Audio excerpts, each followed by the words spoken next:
it felt a lot more personal when you're talking with and singing with just your regular voice and not having to like, you know. What's up, man? How are you? What's up, Adam? How are you, Az? Adam? Yes. All right, nice to meet you, Adam. Nice to meet you. Just been chilling, man. I appreciate you doing this. Thank you so much. Hey, no problem. No problem. It's my honor. Cool. Well, this podcast is about you, your journey in music, and we'll talk about the new record and the new single as well. Definitely. Thank you. Well, excited. Cool. Awesome. So I did see that you were born and raised in the Philippines. Yes, sir. Very cool. Talk to me about that a little bit. My mother-in-law is actually born and raised in Milan, so she's moved here from Manila. From Manila. Oh, from Manila. I'm sorry, the audio glitched a little bit. Oh yeah. Oh, sorry, Manila. All right. That's cool. That's awesome to know. Yeah. So she moved to San Diego when she was 12. Yeah. So my whole family actually. Yeah, my whole family was born and raised in actually Olongapo City, or otherwise we call it Subic Bay, like okay. You know, in the Philippines. So that's where kind of like the background of being in bands or like being surrounded by band music was like, you know, the whole range of the genres, but mostly at the time I would say like rock, you know, rock metal and like 80s hair metal. That was like their thing. That was like, really? That's what I would soak up in. But oh, interesting. Like were there, you know, there were just bands from there, like original bands, like you know, writing their own songs. That's cool. The Subic Bay, it used to be a naval base. So like it would like, you know, the American culture would just like be kind of right into that city. It would be like the open port. It still is a port to this day. Interesting. Yeah. That's amazing. That's so cool. So you soaked up like that type of music. Well, when did you get into music? Was that the first music that you were, you know, really getting into, or were you not really so much into rock metal? I mean, like at the time, of course, them like my parents being into that, like of course that was their like, you know, way of living and how they, you know, made ends meet. I would say they like, you know, some of the gifts that they would give me as like a child was like some drums and some guitars, you know. Oh, they're into that type of music. Your parents were? Yeah. Oh, that's both killer. Mom and my dad. So it wasn't necessarily like me. I wasn't too hipped on it. Like, you know, I would try the drums, like, and then try the guitar. Didn't necessarily like, you know, get to be too interested in it up until like, because like, of course, when you give someone something to do, they're not necessarily gonna like hop on that. Right. I followed my own little like pathway of what I like more as of like music, and like what I would listen to like from a kid, and then like as I got a little bit older, I would listen to rap, R&B, and stuff like that. So didn't necessarily make the music yet, but when I started making music, I would say high school, and it would be like deathcore. Oh, really? See, so you went from your parents being into hair metal and like that heavy music to you going down your own lane of hip hop, R&B, and then you go back to heavy like metal. Is that what you said? Yeah. Oh, like, interesting. What'd you do in the band? Were you the singer? I did kind of a little bit of everything, like around high school and college. Like I would start off just trying to figure out, because there was not a lot of people like working on recordings, you know. They would have to like, you know, I wanted to be that for a lot of people. I guess that was like kind of my goal, like at a certain time in like early college and then like late high school. I was learning I was trying my best to learn everything when it comes to like the being like a home studio just through my laptop. And I remember showing people some stuff, but you know, it was still really, really raw, and just me trying to, because you know, you have to deal with like, you know, real recorded snares and like, you know, kicks and the guitars, you know, have to know the tones and stuff like that. But they're like, you know, the bare bones of what music is supposed to be like.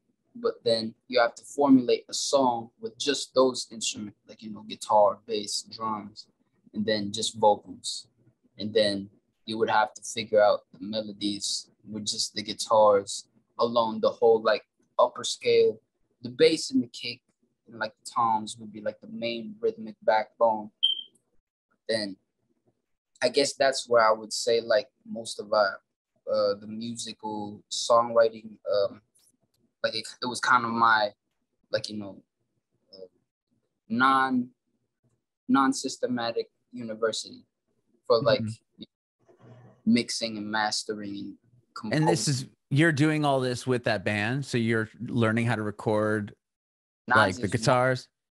Yeah, it was just like it was actually a couple bands. I formed some online bands. It was mostly not all online bands, and then I would go around, like, you know, my city or like in a couple of my hometowns in the Philippines, just skating around, like, you know, looking for people who had the same interest for like deathcore, death metal. There was not a lot of us, so that's why I stayed on online mostly.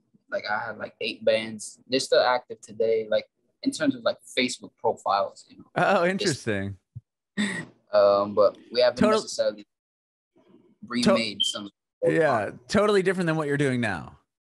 Yeah, but you know, still intact with that interest. I still listen to my favorite artists. Sure. Wow, that's interesting. So how do you go from that to the hip hop that you're doing now? I mean, I guess I would say I just love music, man. So just being able to make the music, I would say, is an honor.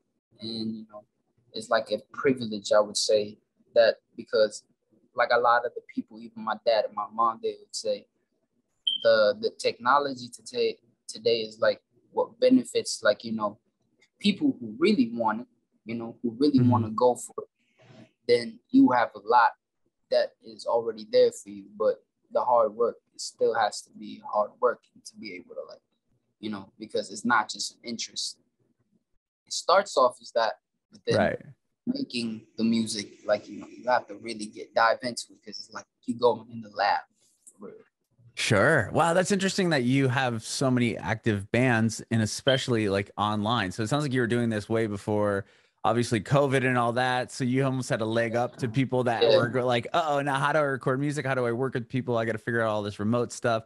So you were what, Yeah. meeting people online and then sending tracks back and forth? Mm-hmm. So like Interesting. got people made some good relationships in terms of like friendships that if we just talk like out of the blue, it's like cool, you know, Mm-hmm. because I haven't necessarily, like, you know, gone out of my way to, you know, to visit them in their places, because some of them in Italy, Australia, you know, some parts in the Southern Americas and Northern Americas, you know, just people who have the interest for like deathcore / death metal, technical Mm-hmm. death, whatever subgenres of like the death realm of metal. Sure. So when do you start then as Mill as like a hip hop Easy project? Mill. Easy Mill. So that started when because I would say the metal, you know, it goes so far unless you're like a Die Artist Murder or like Suicide Silence Oh, in the sure. realm Uh-huh. deathcore. If you have one like mainstream hit, like I would say Holy War by Die Artist Murder and You Only Live Once by Suicide Silence, Yeah, like, you know, that's, those records, then they hit a little bit in the mainstream and they oh, set them sure. there. But Mm-hmm. I didn't get to that point in time early enough in my life to where, like, you know, the metal side of like the music that I was making actually, like, you know, worked out for me. So I had an interest as well for rap and hip hop and R&B and even some reggae. So like, because it's still in like the band realm and like composing, it just like was that like knowledge hurdle, like, you know, that little plateau that I had to get over for like learning how to make R&B and rap, because it was like, compared to like metal and band music, it's a lot more like, you know, kind of quiet when it comes to how you like, you know, set up some of the instruments. They have to be a lot more perfect kind of. So like just how to, I dove deep into that side, and then I learned how to make the music on that. And then like along the way, even just learning, I made sure to also try to give my knowledge back to the people that were following me, just even though there was like probably just 200 of them, you know, at the time. But I also gained a lot of knowledge from people that I worked with. So like the Panalo was like, you know, that record has like a suggestion from my mom, like because of the background of like, you know, me being in school in the Philippines, like my whole up until 18, like, you know, 17, being in the Philippines, here where I am right now. So oh, you're in the Philippines right now? yes, sir. I was wondering, it looks dark outside because I read that you moved to the States and you were like in Vegas or something. Did you move out of Vegas? No, we're still in Vegas right now. We're just here in the Philippines for a tour, homecoming tour, actually. Oh, killer. So you're on tour right now. So we just finished the first leg in Manila, and then the up next ones are gonna be in Davao, Baguio, then Urdaneta, and Olongapo. Wow. So like a lot of different places all spread out in the Philippines. Just this is actually my first time. Well, not necessarily my first time anymore, but that first leg being finished, that was my first time performing my like a full set of my originals for like a live crowd that I would consider to be like, you know, my fans and supporters that I've always longed to have, because like, you know, making it is just that hard to like just to have your own core fan base. And I'm forever grateful for anybody who comes out to the shows. So yeah, man, I'm back home for the homecoming tour. That must be so cool. That must be like, I mean, so much to you. I mean, coming home and having this big fan base and doing a tour, and wow. Yeah, it's surreal, man. Just like how they received me, because of course, I'm purebred from here, but right, skin color shows, like, you know, from as a child, just dealing with that. There's like the acceptance now. They've accepted Olongapo City as well, like as a whole, that some of us come from that side of a naval base past, and a lot of us kind of look a little, you know, a little Caucasian. Sure. Like some of us, yeah. And then, but were your really parents in the Navy, or was your family in no, you just lived on that side of the... I would say ancestral wise, like, you know, like some of the grandparents, like grand, I would say, were some soldiers as well. That's what my last name is Miller. So I guess that plays in part. My uncle's name is Douglas, so I don't know. You know, sure, yeah. Just perspective, like I shall return. You know, that's awesome. Well, so that so your career really took off in 2021 or 2020 as Easy Mill? Okay. So tell me about, so when did you move to the United States, and how does that play into the success of this song? Because from what I was reading about the song is that it got really popular on like a radio station in the Philippines, right? Yes, it was called Wish 107.5. And like, because Wish 107.5 started in the Philippines mainly as it's a bus, you know, like a bus that you hop on, and there's like a mic over there, some like electronic drums, or you can bring a guitar over if you want.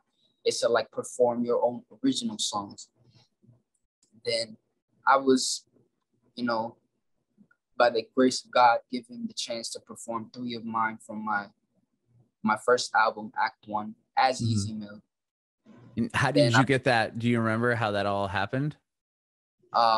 Listen, man, it's kind of blurry because when the blow up started happening, it just kind of set in pace. Like right now, I am where I am. I'm like so focused on Duality, on the next album.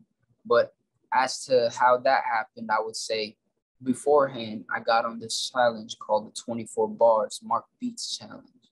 And it was a rap challenge that was like blowing up in the Philippines already.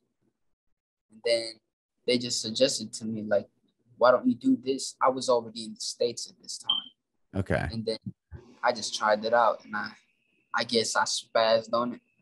The way that I did. And then people started sharing it like crazy.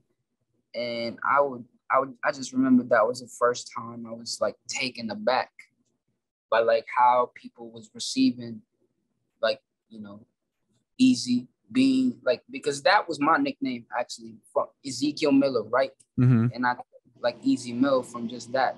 I took out the Kiel and Lur, so the Kiel Lur. I just took that from Ezekiel Miller, and that's Easy Mill right there. And then I just named the YouTube channel after that. That's where I would say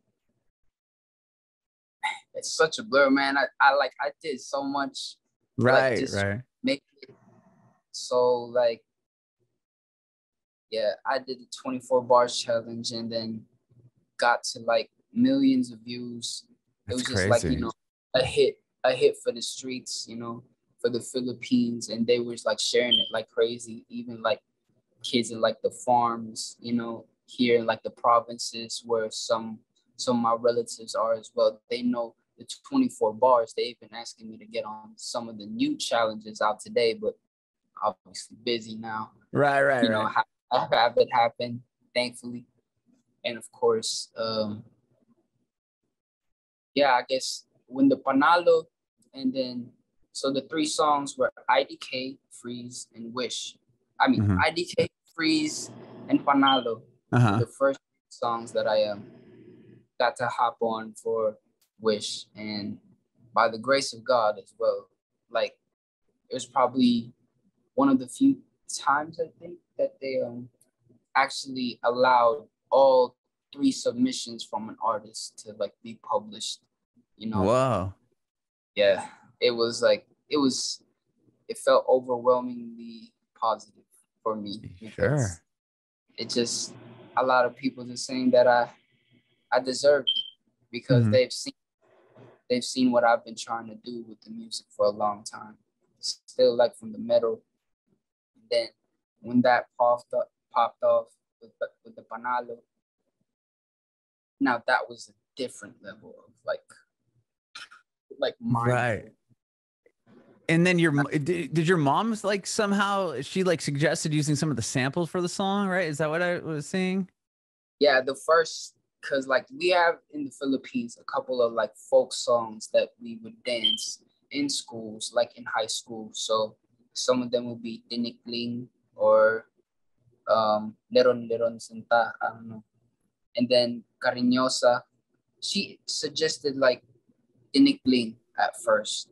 And I was like, okay, I guess I could use that. It's similar in a way, but me, as like a memory in high school, Cariñosa was like my favorite. And then I used Cariñosa. And then, yeah, she suggested to use like that. And we searched on Google. Oh, so how is it? Who owns the songwriting? But like, it was way back then in like ancient times when the Philippines was still like, you know, in the Spanish colonization phase. Sure. So the songwriting was like based on like this Spanish banduria guitar. And yeah, it just flowed from there. It's public domain, so I used it as a sample. That's awesome. And, yeah. And I just spliced the time, because the original Cariñosa is 3/3. So I turned it to 4/4. and then just learn. So how to make rap beats, how to make trap beats, how to make like 808s, you know, the whole shebang. And then I just laid it on the proper 4/4 cariñosa, and that became the hook. I came up with the hook first. I just followed the melody of the guitar and then sang a bunch of I wrote the words first. Tayo Pilipino, kahit anong kulay, but I made sure that I was shouting in like one track and then still shouting on the other one. I made sure, I think there was like 10 layers of me shouting That's the awesome. same.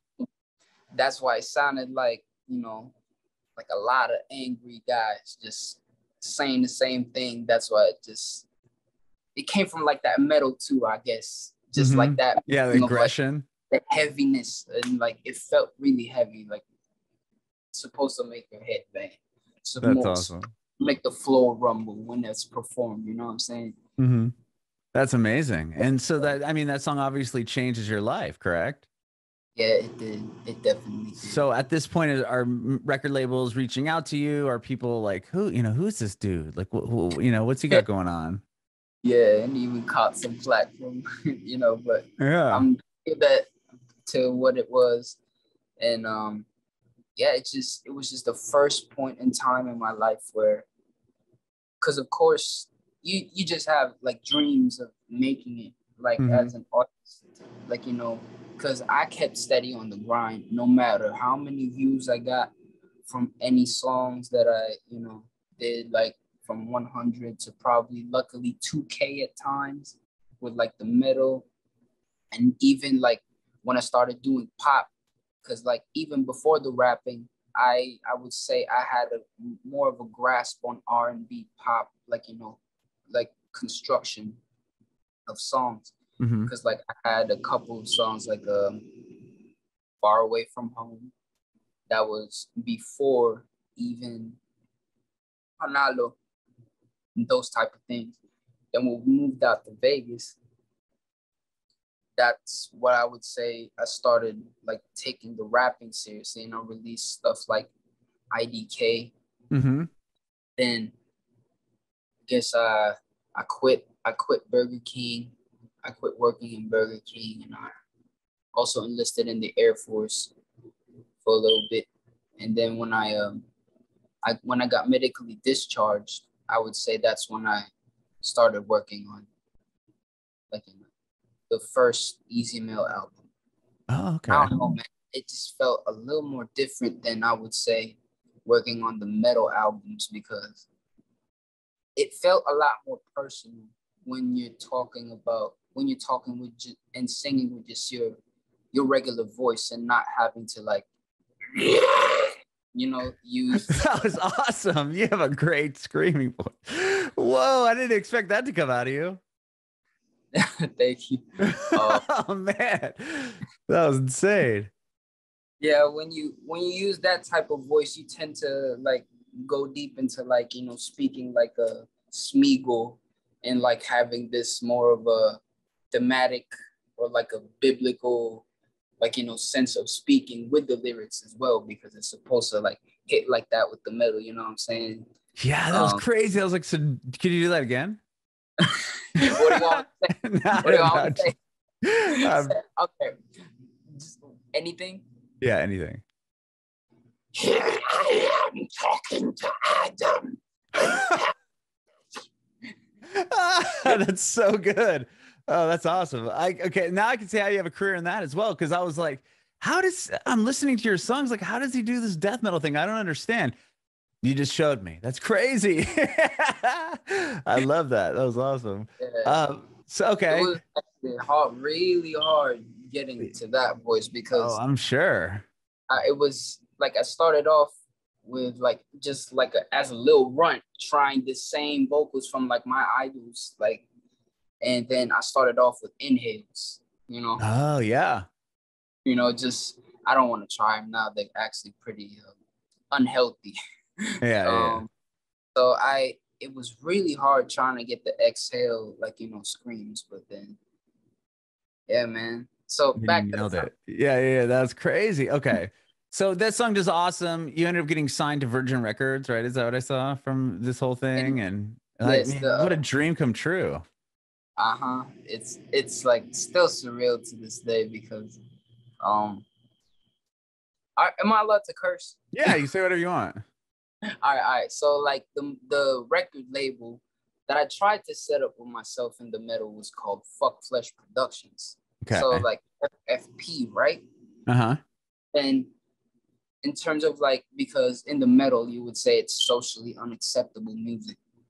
Oh, right. So within when I started making more of like socially acceptable music and like while also making metal as well, it had to be like this duality within the label sphere. So with FFP as Fuck Flesh Productions with like the metal side, I would say on the other side with like the R&B, pop and stuff like that, it was called Free From Protocol Records. Oh, interesting. So you just kept the FFP, you just changed the okay. And then that's why right now we got Easy Mill, we got FFP Records in alliance with Virgin Music. Wow. Yeah, but Virgin Music, like, so awesome. And speaking of Duality, that's the record, right? The new one? That's the new album. Yeah, the new album. That's the new album upcoming.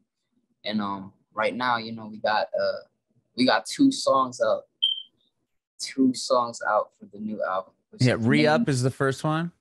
Re-Up is the first one. And then the second one I'm not even gonna try to pronounce because I'm just gonna totally screw it. But yeah, it's just me saying 22 yeses because in Tagalog or in Filipino. Yeah, in Tagalog, when you say yes, you either say opo respectfully, or you can oo just like a regular like like, you know, talking to a friend. Right, like right. Oo.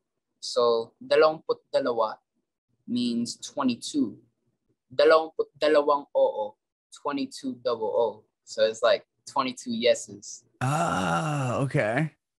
So it's actually I paid homage to my hometown, Olongapo City, where I was born and raised here in the Philippines. So Re-Up was me, you know, shouting out all of our females on earth and just putting like that soldier stamp, because especially them, me growing up, I don't witness like, you know, fathers not being there for like a lot of us. So like a lot of women raising men, you know, that was like what I was surrounded by.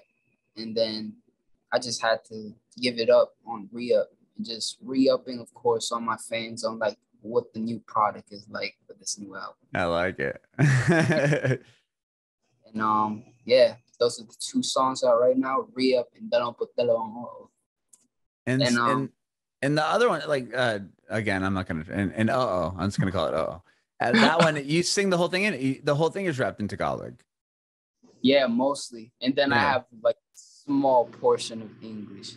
Whereas compared to like Re-Up, it's like it's mostly English. Oh yeah, pretty much. Yeah, Tagalog. Super small pieces Tagalog. So yeah, man, like those two out right now. And shall we talk about the next upcoming? Yeah, record? Let's do it. Yeah, so up next, 27 Bodies. You got any questions? Oh, plenty. Real quick on the before we get into this one. So 22 yeses. What are what like you said, you're paying homage to your hometown, like where you're from. Like where does the 22 come from? 2200 is actually the zip code of Olongapo. Oh, okay, that makes sense. Okay. And yeah, that's like, you know, I feel like unique. We have like 4 numbers in the zip code. I think in the States we got like 5 numbers in the zip code. Right?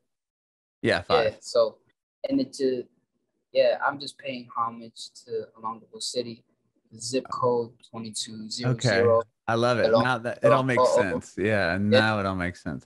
Okay, and the next one's called what? 21 Bodies? Is that what you said? 27 Bodies. 27 Bodies. Okay, tell me what this is. This has to be some. Yeah, you tell me. I don't know. I'm not even going to try to guess. All right. So from coming from like the 24 bars challenge that I would say took off for like, you know, the fans and like my first base of supporters when I first started rapping. Mm-hmm. So I took my verse that I wrote in there, and then I took off the beat of the challenge beat. And then I also took off the like little petty diss I did at the end. Oh, you did a diss in there? Yeah. It was just a diss to the beat maker because I was also making beats at the time. So I would say on 7 Bodies, the beat right now is self-made, you know, but I just took the verse from the challenge. Got it. Okay. After that, there's actually going to be a second part throughout after the empty segment afterwards. And then I just talk about like, I've talked pretty like deep into this about like a lot of the happenings, because while I was writing this, it was like the COVID season, and it had to just, I heard a lot of news being in the United States about like what's happening at home, and it just I felt a lot of grief, especially because there was some extrajudicial stuff that happened here in the Philippines while I was away, and I felt like putting into a song was the perspective that was necessary for me at the time, because if I hadn't done that, I don't know, I probably would have imploded, because being away from my family, them having to deal with like, you know, the close blast radius of COVID-19, them being in the Philippines, and then China just being right there, you know. Also my dad being in Hong Kong at the time. I just laid it all out on the song on 27 Bodies. So from 24 bars challenge, it's now called 27 Bodies. And the lyrics are the same. But the 27 bar challenge or 24 bar challenge was prior to COVID? Is that what you said, or was it all stemming from the same thing? It was 24 bar challenge was during COVID. Okay, so the lyrics were still based on, I mean, obviously you kept the same lyrics. So when you wrote it, yeah, I kept the same lyrics. So I just got on the record because, like, you know, I got on the 24 bars challenge and the beat was a lot more turned up. It was supposed to get, you know, rappers and MCs riled up on it. Cause like, right. Every 808s, you know, Mark did his thing on that and like, got me riled up as well. Talk my ish on it. And then I would say I kept the same lyrics, and then I just replaced the beat with like, you know, my own flair to the beat. After that, I changed the whole tone. It got way more serious. So basically from the challenge, same lyrics. Like, this is just the challenge, right? Right. Took off. Then the lyrics are still here, different beat, and then onwards it keeps going to like, it almost sounds like a different song, but it's one audio file. Oh, awesome. And it contains a lot more serious topics that, like, you know, I'm just speaking to my people. I love that. And I think that's what resonates with your fan base too, is that you are, you know, talking directly to them, and, you know, they see somebody that, you know, moved to the United States and has all this, you know, has success now, and you're back and you're, you know, really championing. Yeah, there you go. You know what your hometown is, and having so much pride for it. I think that's so amazing. Yes, sir. Yeah. I still want to do it, you know, for as long as I can, because it's what I would say what God has given me as a talent, and like, you know, as a blessing. Like, with my name being Ezekiel, like, you know, like me not necessarily even thinking about that when I was like really in high school a lot, but I was like raised around like you know, being in church a lot as well. So the biblical aspect, me looking into my name, even the history of it, like, you know, the prophet Ezekiel. And I guess I don't want to take that for granted, why my parents named me Ezekiel. Yeah. You know? I love that. And you ended up, because you went to college at a Catholic school, didn't you? St. Louis, it's Catholic, St. Louis University. No, I went to high school at a Methodist. Oh, a okay. Methodist school. It is called Olongapo Wesley School. Okay. Yeah. Even the main high school, the main school, the very first one, like still like had the church right there. Okay. And, so even like, in between classes, we would go for like, like prayer sessions in the church. Okay. And I'm a Bible raised kid. Sure. And church raised. And obviously the name comes directly from the Bible. That's why I was curious. Yeah. So as you said, even my college, St. Louis University, you're right, it's Catholic. It's a Catholic school, I think, right? Yeah. Mm-hmm. Amazing. Well, I appreciate your time today. This has been so awesome, and congratulations on the tour. You said you have another leg left. I have 4 more legs left. Oh, 4 more legs. Wow. 3 or 4, actually. 3 or 4. Just confirming that, 3 or 4. Okay. And I just finished the first one. Thankfully, it was a blast. That's so cool, man. Well, congratulations, dude. I appreciate your time today. I know it's late there. I'm sure it's like, what, 10, 11 o'clock at night? Wait, let's make sure. 10:37. Yeah. Okay. Well, I'll let you go to bed. I have one more quick question for you. I want to know if you have any advice for aspiring artists. Oh, man. For any artist out there who's trying to make it, whatever your genre is, I know it seems kind of hard, like just having to categorize yourself, but just follow your heart with what feels right. In terms of what you're trying to speak up upon on your reality, and make sure you also stay 10 toes on like what is real to you. Like use the music as your diary, or sometimes if that's getting a little too much, make sure to also branch out and learn how to write in different perspectives, because that all comes into play. And make sure to give back. And I would say just never give up on it, because, when the door closes, just open it again. Shout out Kevin Gates. Bring it backward.